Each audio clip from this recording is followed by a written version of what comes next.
Palavra da Verdade, com Hernandes Dias Lopes. E dando continuidade ao estudo do livro de Amós. Hoje vamos expor Amós capítulo 7, versos de 1 a 17. Abra sua Bíblia comigo, mantendo-a aberta após a leitura. Amós 7, 1 a 17. Está escrito: Isto me fez ver o Senhor Deus. Eis que ele formava gafanhotos ao surgir o rebento da erva serôdia. E era a erva serôdia depois de findas as ceifas do rei. Tendo eles comido de toda a erva da terra, disse eu: Senhor Deus, perdoa, rogo-te, como subsistirá Jacó, pois ele é pequeno. Então o Senhor se arrependeu disso. Não acontecerá, disse o Senhor. Isto me mostrou o Senhor Deus. Eis que o Senhor Deus chamou o fogo para exercer a sua justiça. Este consumiu o grande abismo e devorava a herança do Senhor. Então disse eu, Senhor Deus, cessa agora, como subsistirá Jacó, pois ele é pequeno. E o Senhor se arrependeu disso. Também não acontecerá, disse o Senhor Deus. Mostrou-me também isto. Eis que o Senhor estava sobre um muro levantado a prumo, e tinha um prumo na mão. O Senhor me disse: Que vês tu, Amós? Respondi: um prumo. Então me disse o Senhor: Eis que eu porei o prumo no meio do meu povo de Israel, e jamais passarei por ele. Mas os altos de Isaque serão assolados, e destruídos os santuários de Israel. E levantar-me-ei com uma espada contra a casa de Jeroboão. Então Amazias, o sacerdote de Betel, mandou dizer a Jeroboão, rei de Israel: Amós tem conspirado contra ti no meio da casa de Israel. A terra não pode sofrer todas as suas palavras. Porque assim diz Amós: Jeroboão morrerá à espada, e Israel certamente será levado para fora de sua terra em cativeiro. Então Amazias disse a Amós: Vai-te, ó vidente, foge para a terra de Judá, e ali come o teu pão, e ali profetiza. Mas em Betel, daqui por diante, já não profetizarás, porque é o santuário do rei e o templo do reino. Respondeu Amós e disse a Amazias: Eu não sou profeta, nem discípulo de profeta, mas boeiro e colhedor de sicômoros. Mas o Senhor me tirou de após o gado, e o Senhor me disse: Vai e profetiza ao meu povo de Israel. Ora, pois, ouve a palavra do Senhor. Tu dizes: Não profetizarás contra Israel, nem falarás contra a casa de Isaque? Portanto, assim diz o Senhor: Tua mulher se prostituirá na cidade, e teus filhos e tuas filhas cairão à espada, e a tua terra será repartida a cordel, e tu morrerás na terra imunda, e Israel certamente será levado cativo para fora da sua terra. Nós vamos conversar hoje sobre o tema: a luta do profeta com Deus e com os homens. Este capítulo aqui começa o que nós chamamos de a terceira divisão do livro de Amós. A primeira divisão vem o juízo de Deus às nações, capítulos 1 e 2. A segunda divisão do livro são as profecias contra Israel. Quando eu falo Israel, no contexto, eu estou falando das 10 tribos do norte, cuja capital era Samaria. Vai dos capítulos 3 a 6. Agora temos a terceira divisão do livro. São 5 visões do juízo de Deus sobre Israel. No capítulo em apreço, vamos tratar de 3 dessas visões. E o livro conclui no capítulo 9 com a bênção de Deus. Neste capítulo em particular, Amós se apresenta como intercessor e como pregador. Você não pode separar pregação de oração. Prega bem quem ora bem.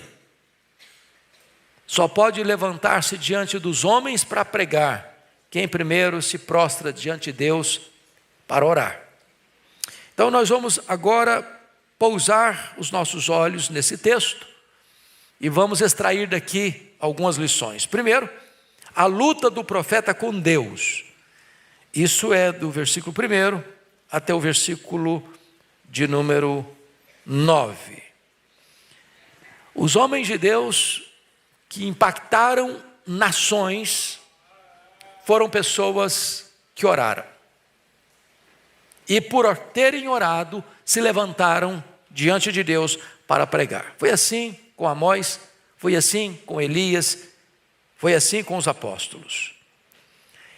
Esses versos de 1 a 9 apresentam-nos 3 principais lições. Primeira delas, o juízo de Deus revelado em 3 juízos.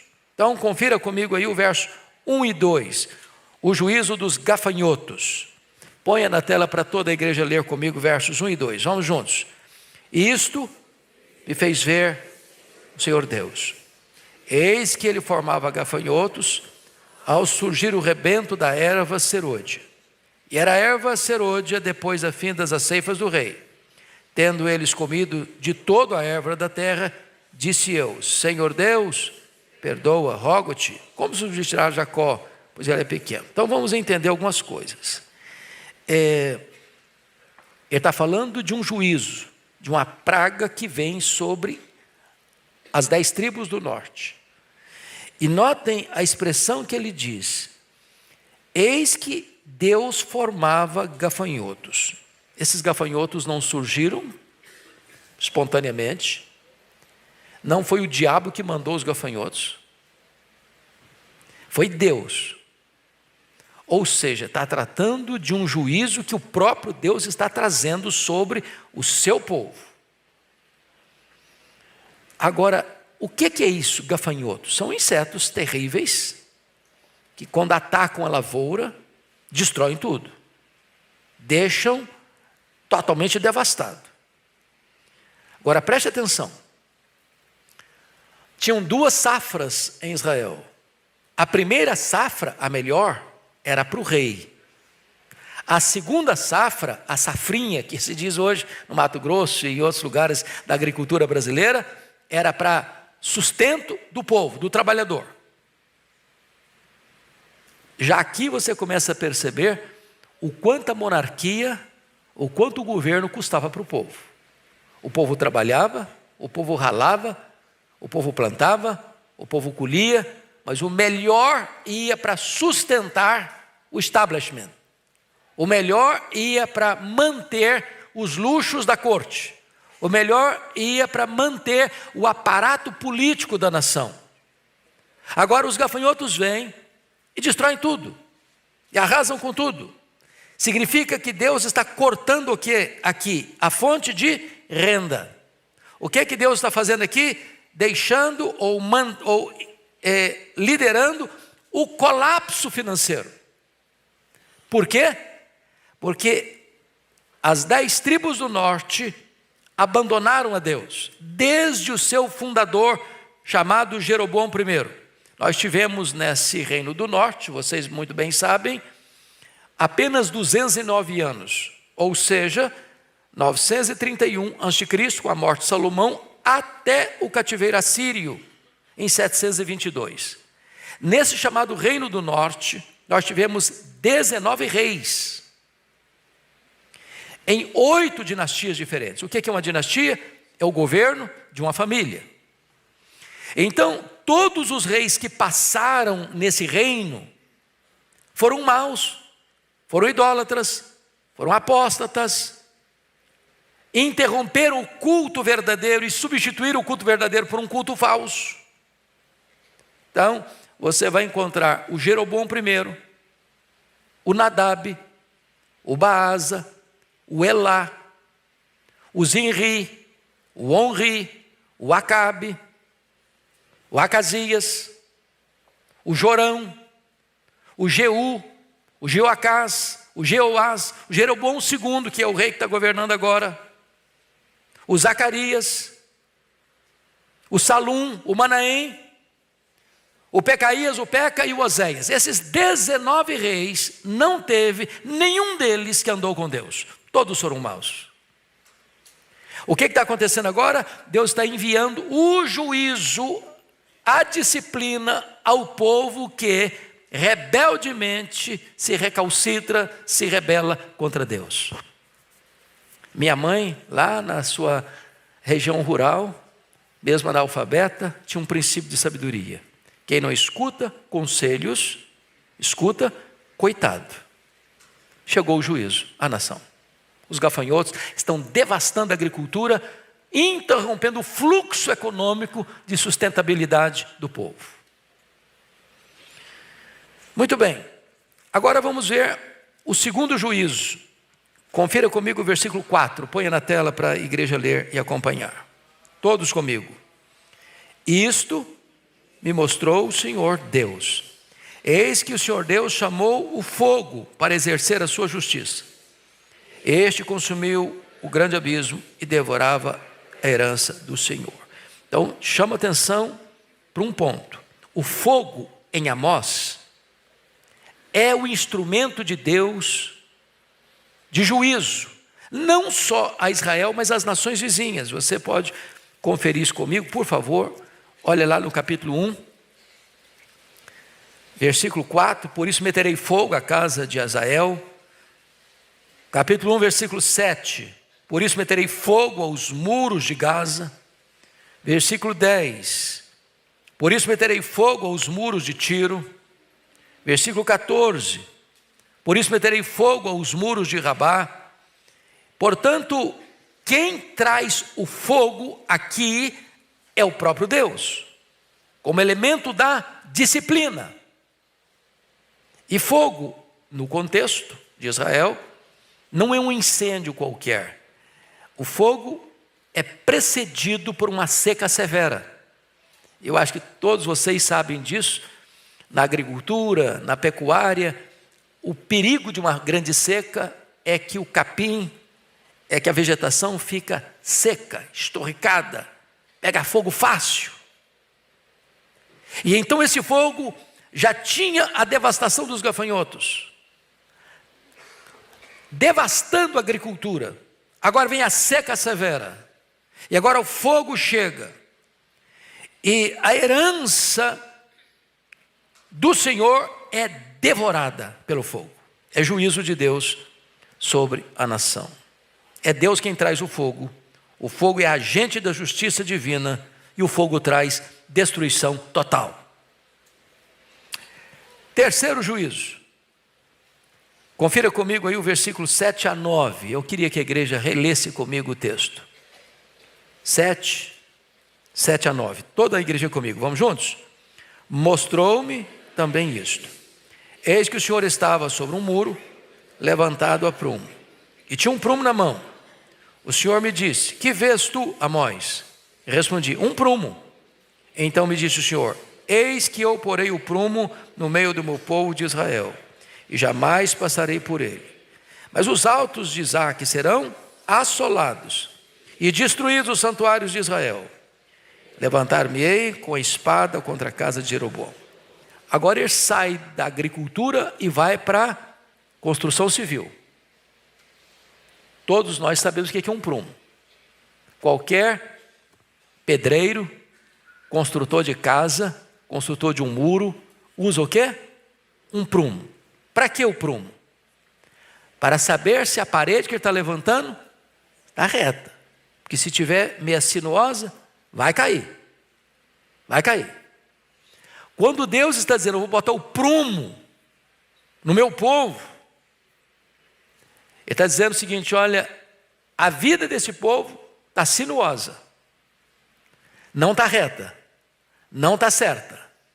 Esse povo é rebelde, esse povo é idólatra, esse povo apostatou da fé, esse povo não escuta os profetas, esse povo não aprende com a minha disciplina. Eu vou botar um prumo e não vou passar por ele. Quando ele diz não vou passar por ele, aqui está o maior juízo. Como assim? Como assim? O maior inimigo do povo não é o diabo. O maior perigo de um povo não é o diabo. O maior perigo de um povo é Deus dizer assim: chega, eu entrego você a você mesmo. eu vou me ausentar. E a ausência de Deus é mais perigosa do que a presença do diabo. Nós conhecemos o texto de Romanos 8,31. Se Deus é por nós, quem será contra nós? E se fizermos a pergunta no inverso? E se Deus for contra nós, quem será por nós? Deus, eu vou deixar vocês por conta de vocês mesmos. E nisso consistirá a completa ruína e destruição de Israel. Deus esquadrinha o seu povo. Deus reprova o seu povo. E agora veja que Deus vai destruir os locais onde o pecado foi promovido. Versículo 9. Mas os altos de Isaac. O que são os altos de Isaac? Ele está falando de quê? Ele está falando que os altos, os montes, os outeiros, eram os locais onde Israel construía não só templos aos deuses pagãos, mas levantava postes de madeira, atribuindo àqueles postes de madeira valores espirituais, como se fossem deuses. E ali eram lugares de prostituição, ao mesmo tempo que cultuavam uma divindade que eles acreditavam, mas faziam isso por meio da prostituição. Ou seja, a religião se uniu à promiscuidade sexual. Não só a idolatria, mas devassidão moral. E quando Deus põe o prumo, Deus está dizendo, eu vou destruir esses altos de Isaac. Eu vou destruir os santuários de Israel. Quais são os santuários de Israel? O que ele está falando? Entendamos isso. Vocês se lembram lá, quando Jeroboão I rompe com o rei Roboão, filho e sucessor de Salomão? Por que rompeu? Por quê? Problemas econômicos. Preste atenção nisso. Nenhum governo se sustenta com crise econômica, com o povo sofrendo e reivindicando alívio. Quando Roboão assume o governo, filho de Salomão, o povo foi a ele, liderado por Jeroboão I, e disse ao rei assim, olha, o seu pai nos pesou a mão demais nos impostos. Nós não aguentamos mais pagar tributos. Seu pai viveu no luxo, no fausto, na riqueza. Mas nós é que pagamos a conta. Não tem milagre nisso não. Se o governo gasta demais, quem paga a conta é o povo. Se tem luxo demais, quem paga a conta é o povo. E então disseram, olha, alivia os impostos. E se você aliviar os impostos, nós vamos hipotecar pleno apoio ao seu governo. O que fez o rei Roboão? Vou fazer isso nada. Depois de escutar alguns conselhos, eu vou pesar mais a mão em cima de vocês. O meu dedo mínimo é mais grosso do que o braço do meu pai. E o meu pai afligiu vocês com chicotes, eu vou afligir vocês com escorpiões. E o que acontece? O Reino Unido de 120 anos é rachado. E das 12 tribos, 10 seguem a liderança cismática de Jeroboão I. O que ele fez? Tomou uma decisão. Eu não vou permitir que o meu povo volte a Jerusalém para adorar no templo. Porque as duas tribos que mantiveram-se fiéis à dinastia davídica foi Judá e Benjamim. E ele pensou, se o meu povo voltar lá, eles vão acabar rompendo comigo e me matando. Então o que ele fez? Construiu novos templos. Lá em Dan, no norte, lá em Betel, no sul. Criou novos deuses, bezerros de ouro. Estabeleceu novos sacerdotes. Um culto sincrético. E o que Deus está fazendo? Eu vou destruir esses santuários.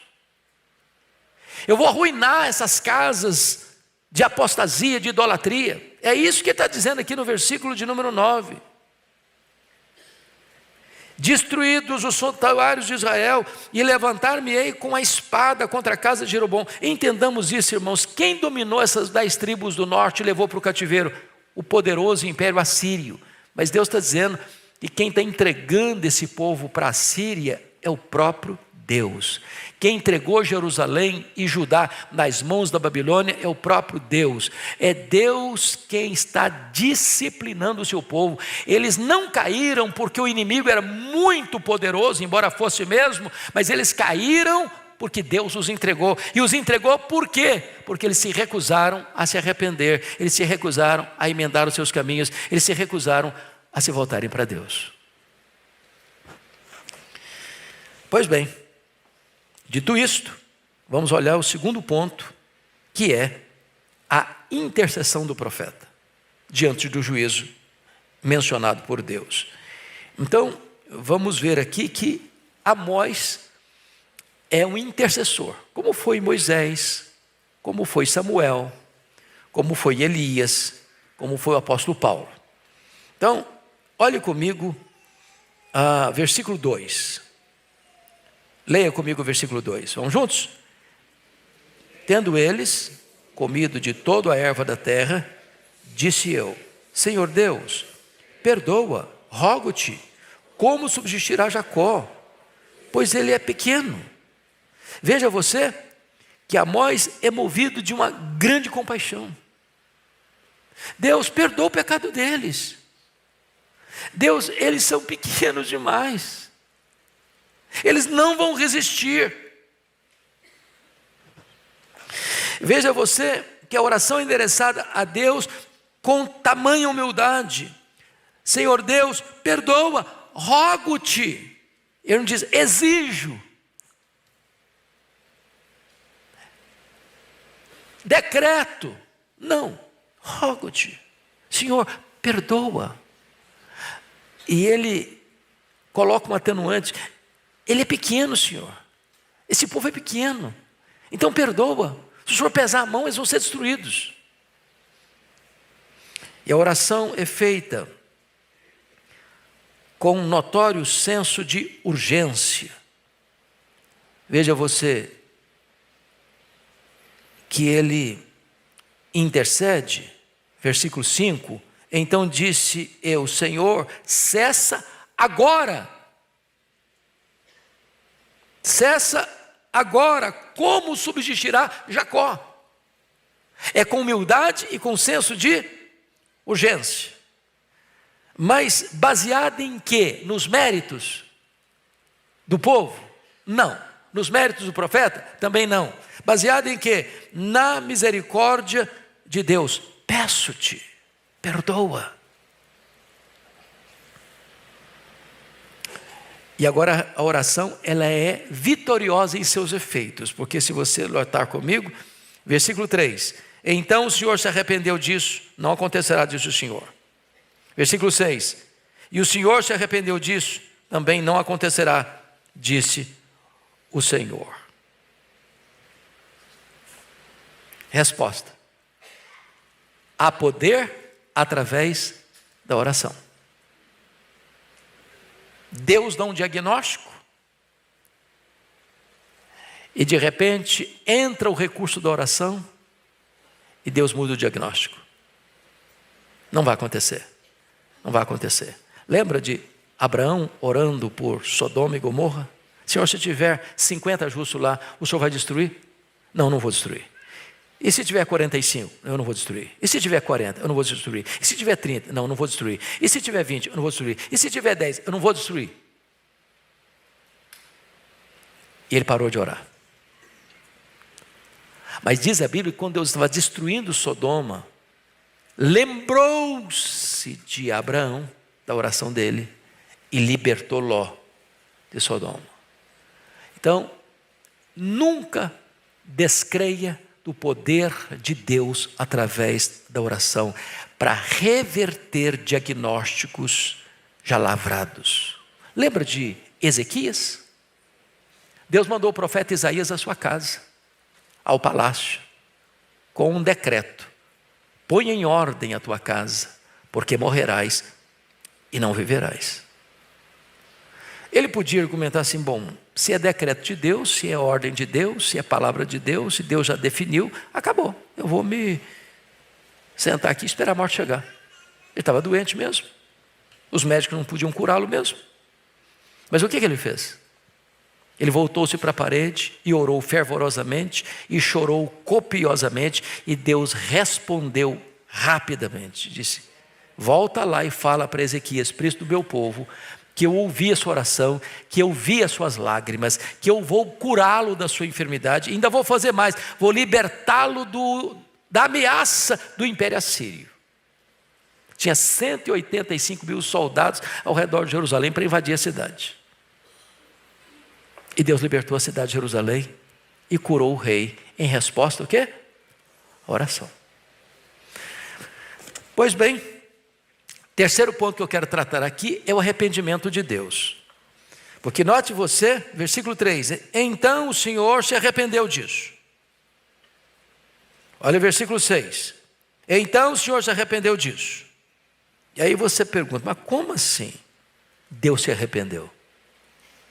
Não combina a palavra arrependimento com a pessoa de Deus.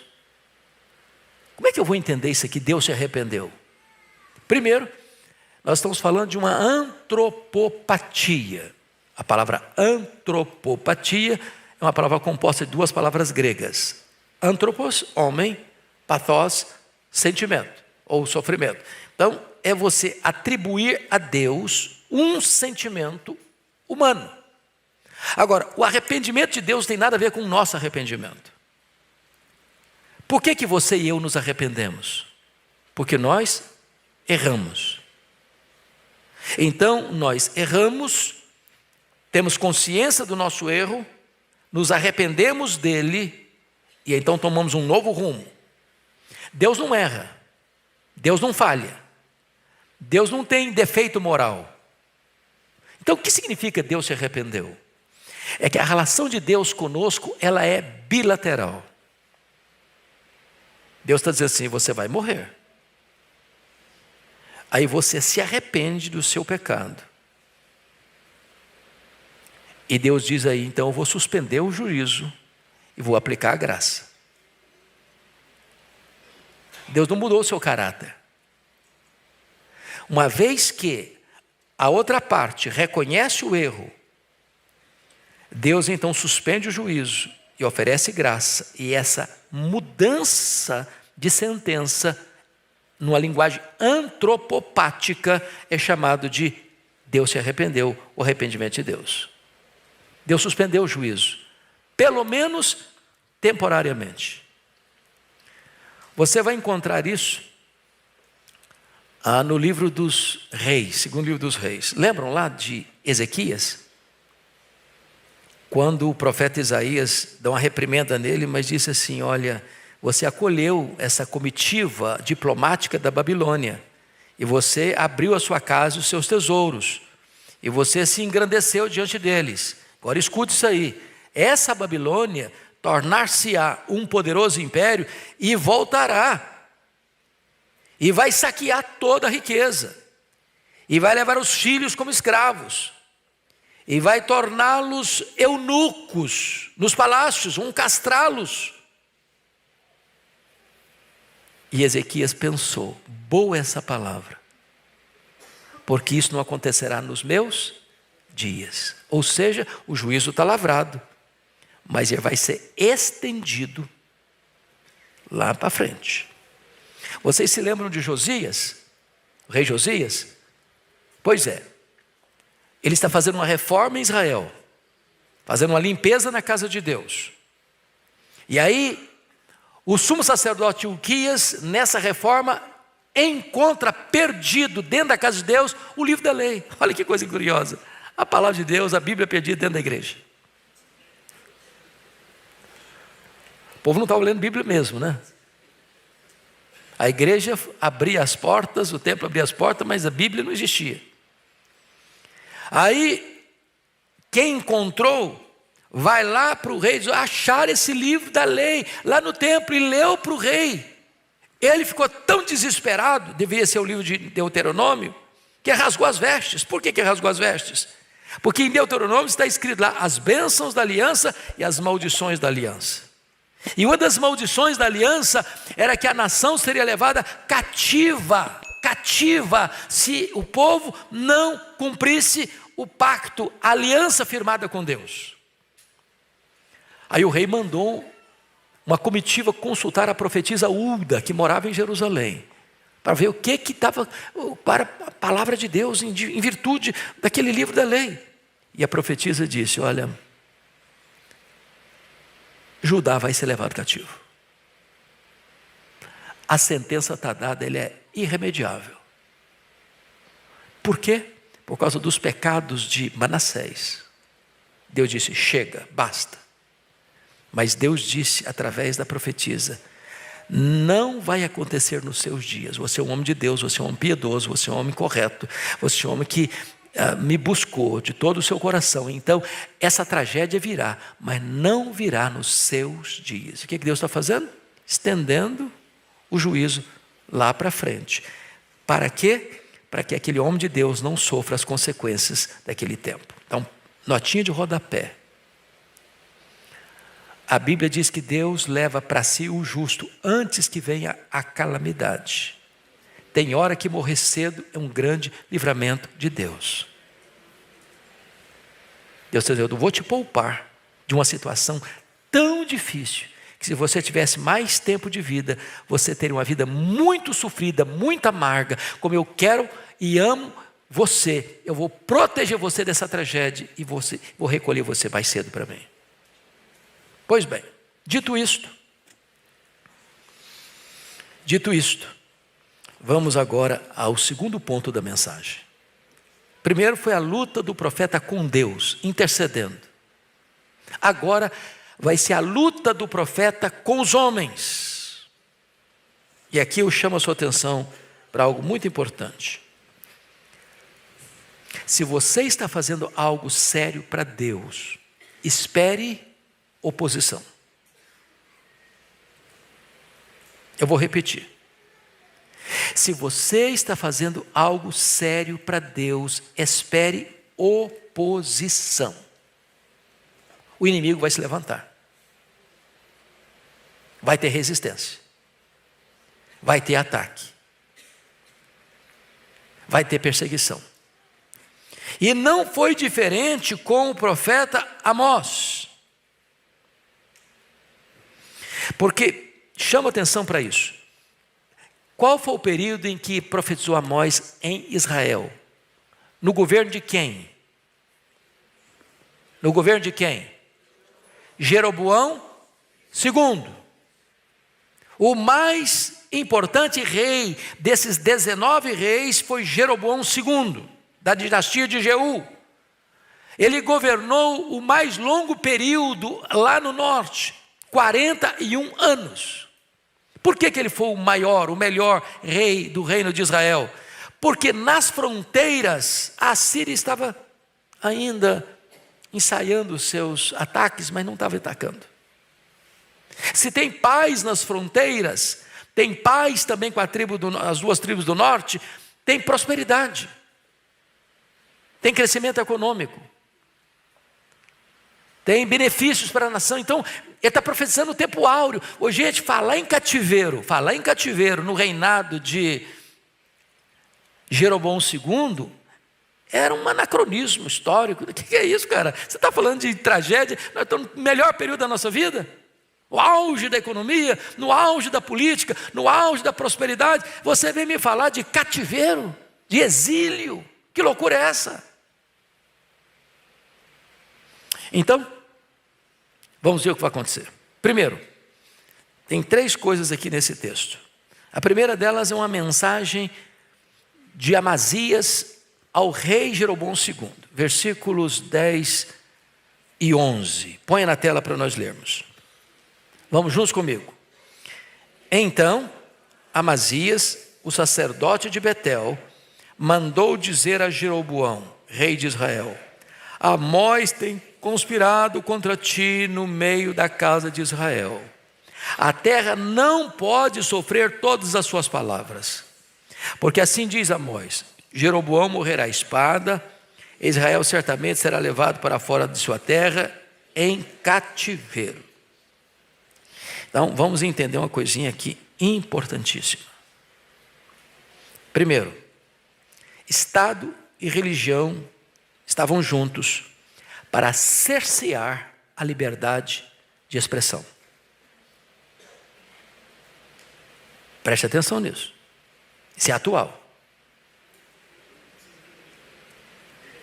O Estado e a religião deram as mãos para dizer o que você pode pregar e o que você não pode pregar.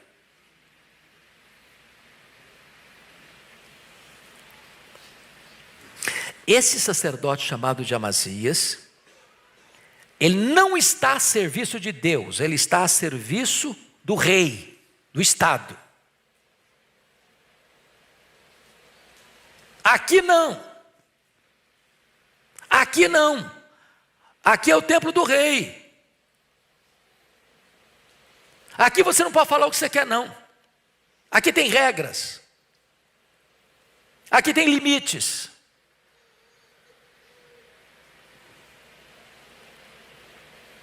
Em outras palavras, Amazias tentou intimidar o profeta para calar a sua voz. E agora ele manda um relatório para o rei Jeroboão II, e nesse relatório ele comete injustiça, erros graves de interpretação. Primeiro, ele fez uma avaliação mentirosa acerca do profeta Amós. Olha o que ele diz no versículo 10. Amós tem conspirado contra ti. Então ele coloca o profeta de Deus como um conspirador contra o Estado.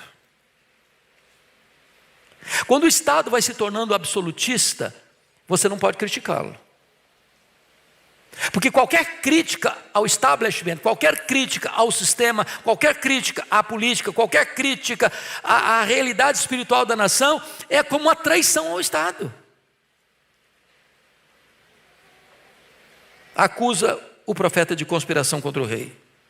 Segundo, ele distorce o caráter e ele distorce a mensagem.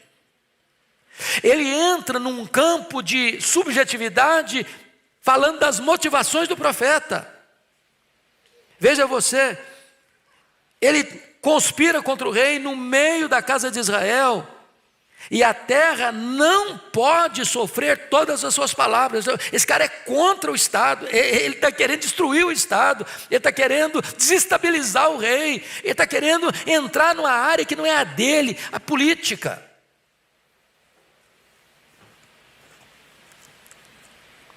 E ele diz, botando na boca, ele está botando na boca do profeta,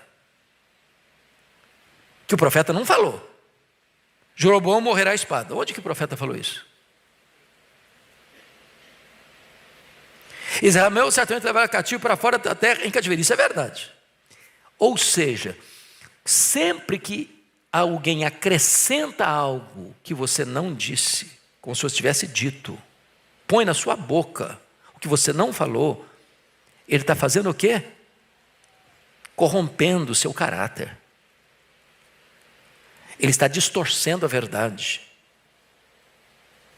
E uma meia-verdade é uma mentira completa.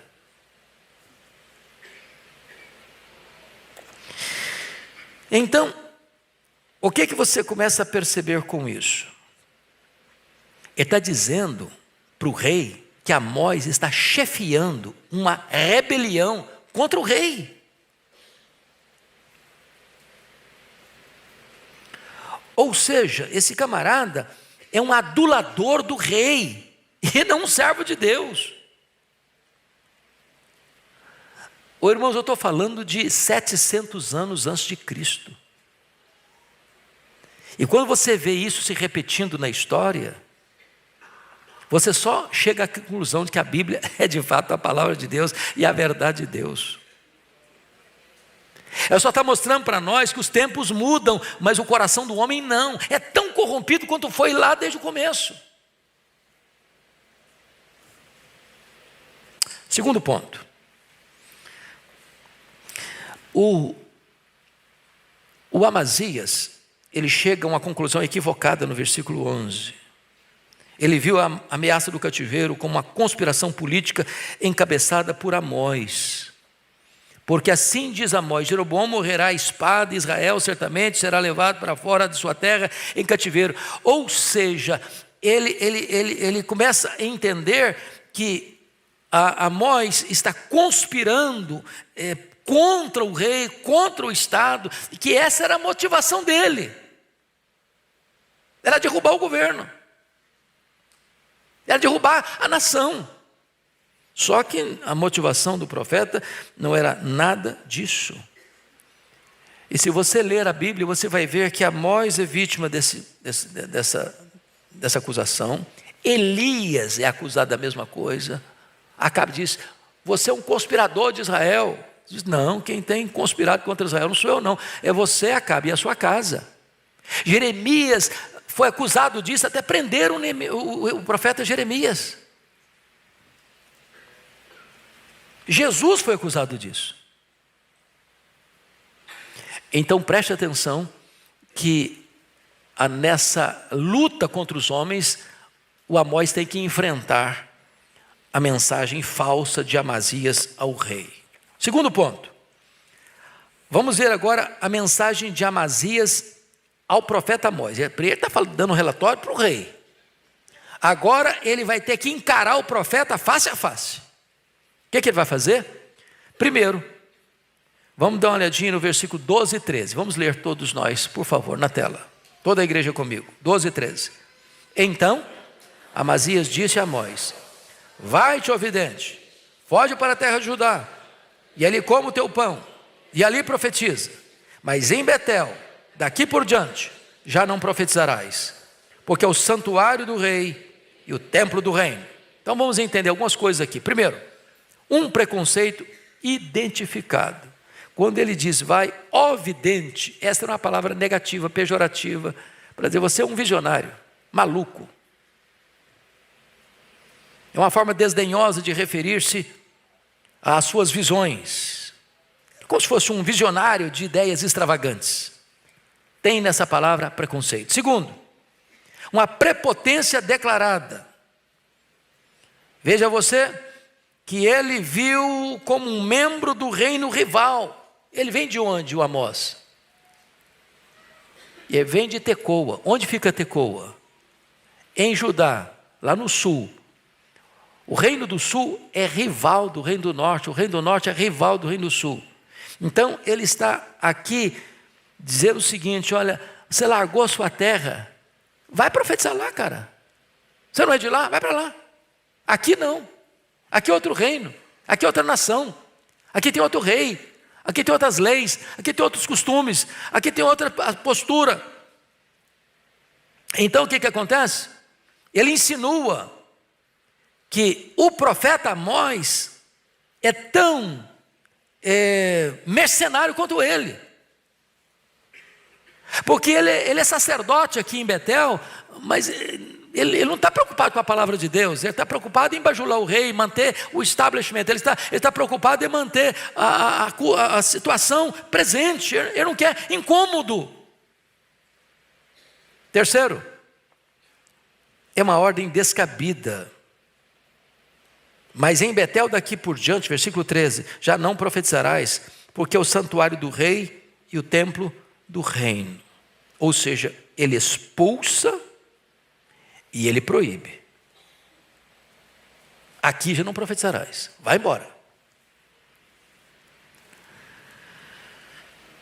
Agora, notem vocês, meus irmãos, que a apostasia é diagnosticada aqui no verso 13, porque é o santuário do rei e o templo do reino. Agora veja você, o que acontece quando há esse casamento espúrio entre política e religião? De repente a casa de Deus não é casa de Deus mais. De repente a casa de Deus só tem um propósito, é manter o status quo político. O que significa Betel na Bíblia? Casa de Deus. O que a casa de Deus virou? O templo do rei, o templo do reino. Mais nada. A casa de Deus agora tem o que tem lá dentro? Um bezerro de ouro. Quem está liderando essa casa, um sacerdote rendido ao sistema. Conclusão, o que produz isso aqui? Apostasia. E apostasia gera o quê? A ira de Deus. O resultado final será o quê? O exílio.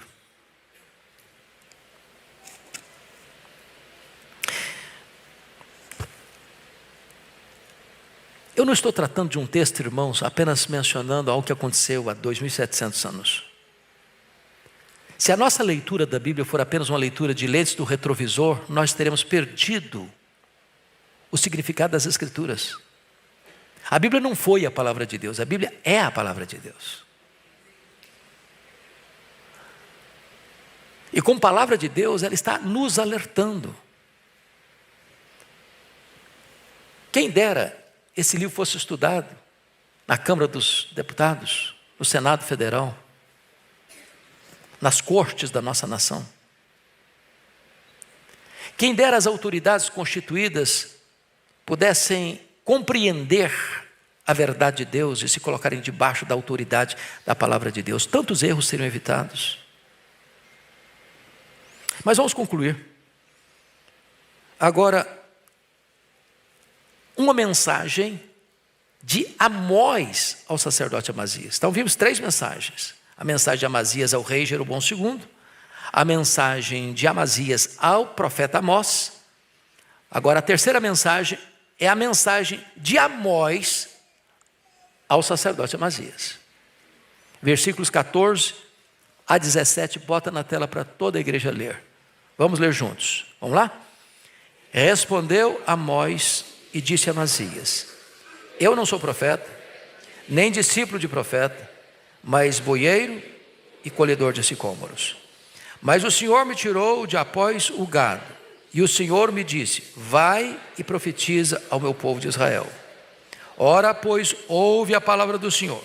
Tu dizes: não profetizarás contra Israel, nem falarás contra a casa de Isaque? Portanto, assim diz o Senhor: tua mulher se prostituirá na cidade, teus filhos e tuas filhas cairão a espada, e a terra será repartida a cordel, e tu morrerás terra imunda. Israel certamente será levado cativo para fora da sua terra. Então veja você que a primeira coisa que Amós faz é dizer que a vocação dele não é autoinduzida.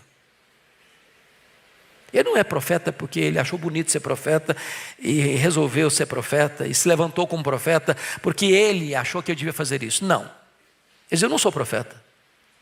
Também eu não sou filho de profeta. Eu não tenho tradição de profecia, de profetas na minha família. Aliás, eu era um camarada da pecuária, era um camarada da agricultura, um boieiro, um colhedor de sicômoros. Estava lá no meu cantinho. Mas Deus me chamou, mas Deus me convocou, mas Deus me levantou, e foi Deus que me disse: vai e profetiza lá em Israel.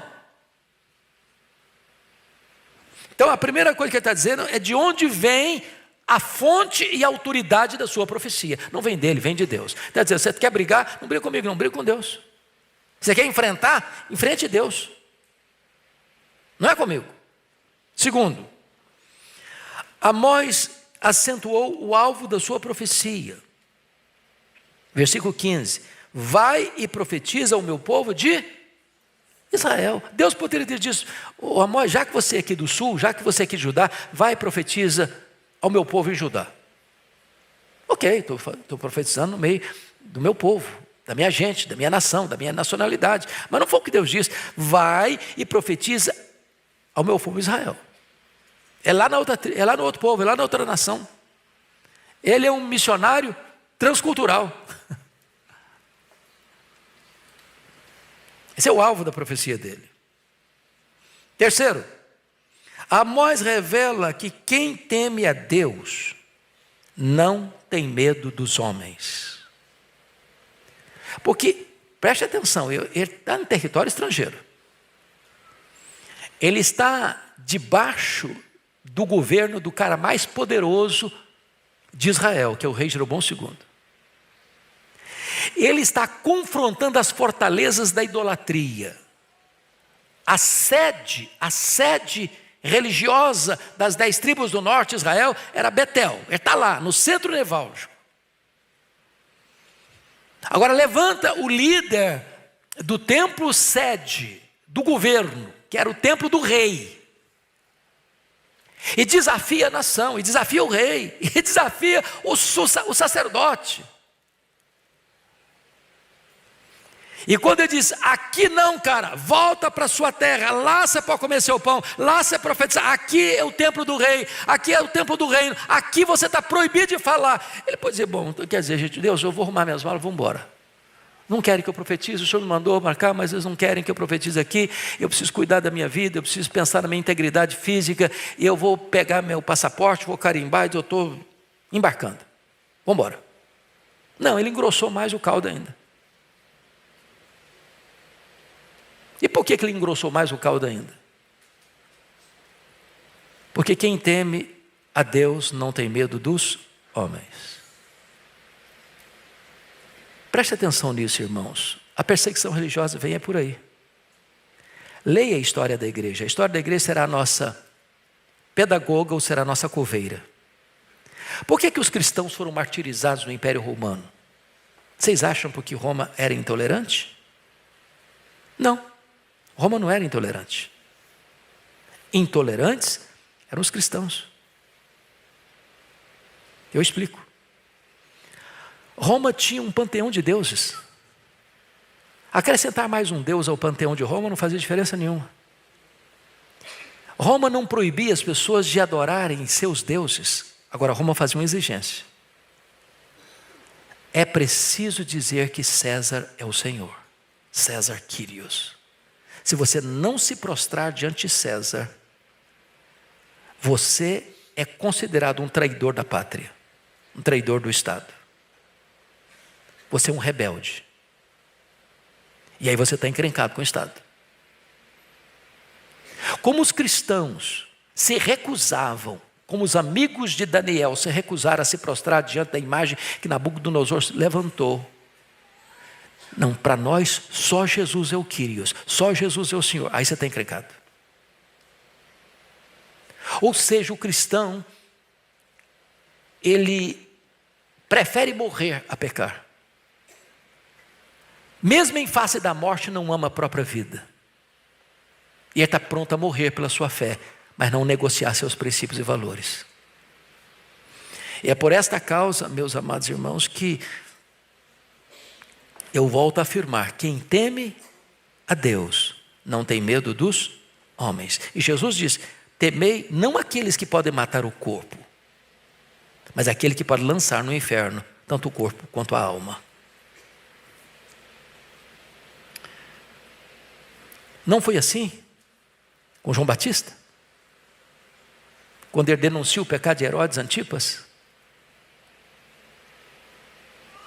Não foi assim com José do Egito? Preferiu ir para a cadeia com a consciência livre do que ficar livre com a consciência presa. Portanto, Amós, em vez de fugir, reafirma o juízo de Deus sobre Israel. Versículo 17. Portanto, assim diz o Senhor. E agora ele tem uma palavra para o sacerdote. Olha, sacerdote, você está querendo que eu vá embora. Você está querendo me ameaçar, você está me ameaçando. Então escuta isso aí. A tua mulher se prostituirá na cidade. Um caos conjugal. Teus filhos e tuas filhas cairão à espada. Ou seja, a Assíria vem e não vai poupar ninguém. Terceiro, a tua terra será repartida a cordel, ou seja, as 10 tribos do norte foram tomadas pela Síria e repartida. O rei Sargão II trouxe outros povos para habitar naquela terra. E tu morrerás na terra imunda, ou seja, você não vai morrer aqui não. Seus filhos, suas filhas vão morrer, você não. E não tem dor maior para um pai que ver os próprios filhos morrerem. Você vai ser levado cativo para uma terra imunda, ou seja, você vai ser levado cativo para a Síria. Talvez para Nínive, talvez para as outras cidades. E ele diz: Israel, agora preste atenção, certamente, não é possivelmente não, Israel certamente será levado cativo para fora da sua terra. Sabe o que aconteceu, politicamente falando? Depois que Jeroboão II, o rei daqui, morreu, houve um declínio maior ainda, culminando no cerco de Samaria por 3 anos. Ao cabo de 3 anos de cerco, Samaria foi tomada. O povo passado ao fio da espada. E o restante levado cativo pela Síria para um exílio que não tem retorno, como teve retorno no reino de Judá. Ou seja, quando Deus fala, é melhor ouvir. Porque quem não escuta conselho, escuta coitado. Fico alerta para você e para mim. Que Deus nos ajude a temer ao Senhor. Vamos ficar em pé e vamos orar. Deus amado, nós acabamos de ler os alertas soleníssimos da Tua palavra. A nossa súplica é a mesma de Amós: poupa, Senhor, Teu povo. Somos tão pequenos. Perdoa o nosso pecado. Perdoa, ó Deus, o pecado dos nossos legisladores. Perdoa, Senhor, o pecado dos nossos governantes. Perdoa, Senhor, o pecado das nossas cortes. Perdoa, Senhor, o pecado da Tua igreja, do Teu povo. Tem misericórdia de nós. Poupa a nossa vida, poupa a nossa família, poupa a nossa nação, meu Deus. Vivemos dias difíceis, tenebrosos. Tem misericórdia de nós. Produz no coração do Teu povo sincero arrependimento, a fim de que nos voltemos para Ti enquanto é tempo, enquanto podemos invocar o Teu nome, enquanto Tu estás perto. Meu Deus, não te vais de nós. O que seria de nós sem a Tua presença? Volta o Teu rosto para nós, e na Tua ira, lembra-te da misericórdia. É a nossa súplica em nome de Jesus. Amém.